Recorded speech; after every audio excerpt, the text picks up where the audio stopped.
بسم اللہ الرحمن الرحیم۔ السلام علیکم ورحمۃ اللہ وبرکاتہ۔ آج انشاءاللہ سورۃ الملک کی ایک اور کلاس لے کر حاضر ہوئے ہیں۔ آپ سب کو آج کی کلاس میں خوش آمدید۔ امید کرتے ہیں کہ آپ سب صحت اور ایمان کی بہترین حالتوں میں ہوں گے انشاءاللہ، اور اللہ تعالیٰ آپ سب کو صحت اور ایمان کی بہترین دولتوں سے نوازے، آمین۔ آئیے آج کی کلاس کو شروع کرتے ہیں، اور آج انشاءاللہ سورۃ الملک کی آیت نمبر 23، 24 اور 25 کو تجویدی قواعد کے ساتھ مل کر آسانی کے ساتھ پڑھنا سیکھیں گے۔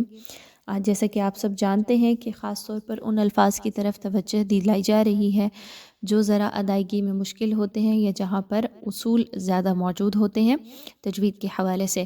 تو آئیے آج کے سبق کو آیت نمبر 23 کے ساتھ شروع کرتے ہیں۔ سب سے پہلے تو دیکھیے تو قُلْ هُوَ الَّذِي أَنشَأَكُمْ، اس حرف پہ فوکس کیجئے۔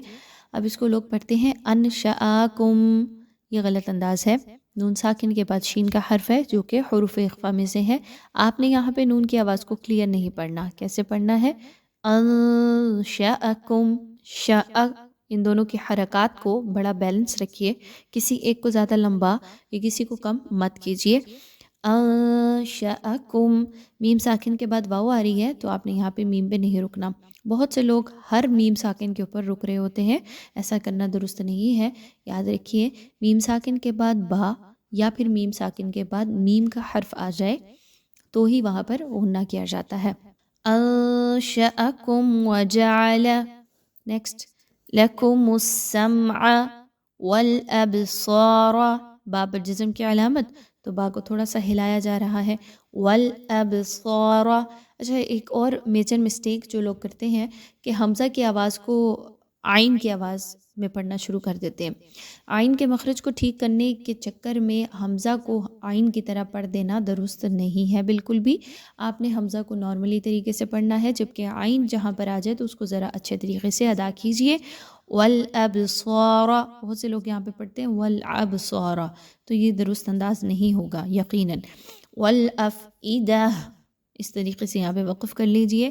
گول تا کے اوپر جب وقف ہوتا ہے تو پھر اس کو گول ہاں میں بدل دیا جاتا ہے۔ آگے چلیے تو قلیلا ما تشکرون، لام پر دو زبر کی تنوین کے بعد میم آ رہی ہے۔ یاد رکھیے یہاں پر آپ نے میم مشدد کو پڑھتے ہوئے اچھے طریقے سے پڑھنا ہے۔ قلیلا ما تشکرون، میم مشدد کا غنہ کرتے ہوئے پڑھنا ہے۔ آئیے آیت نمبر 24 کی جانب چلتے ہیں۔ یہ آیت بہت ہی آسان ہے۔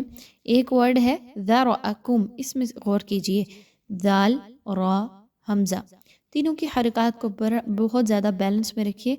ذرأکم، ذراءکم، یہ غلطی نہیں کرنی آپ نے، ٹھیک ہے؟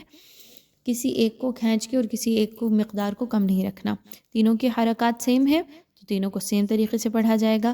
قل هو الذی ذرأکم فی الارض، قل هو الذی ذرأکم فی الارض وإلیہ تحشرون، لام یا زبر لئی، لین کی ادائیگی بہت اچھے سے رکھیے۔ بہت سے لوگ یہاں پہ پڑھتے ہیں وإلیہ، ایسا نہیں کرنا، ہا کی زیر اور یا لین دونوں کی ادائیگی بہت اچھے سے رکھیے۔